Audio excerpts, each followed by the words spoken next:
Paano nga ba sumali sa Alpaca Paro?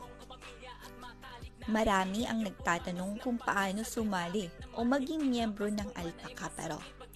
Ang aking tugon sa kanila ay bakit mo gustong sumali o maging miyembro ng Alpaca Paro? Hindi ba dapat itanong mo ay ang mga obligasyon mo bilang miyembro nito? Ang pagiging miyembro ng Alpaca Paro ay hindi lamang tungkol sa titulo. Ito ay isang pangako na sundan ang mga halaga, turo at doktrina na dapat at nararapat na magturo sa iyong mga aksyon sa tunay na buhay.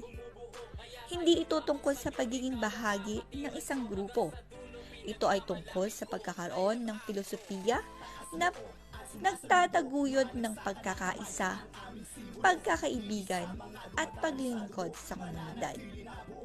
Mahalaga ang epekto na maaari mong maiambag, ang positibong pagbabago na maaari mong dalhin sa iyong komunidad, at ang habang buhay na ugnayan na nabuo mo sa iyong mga kasamahan.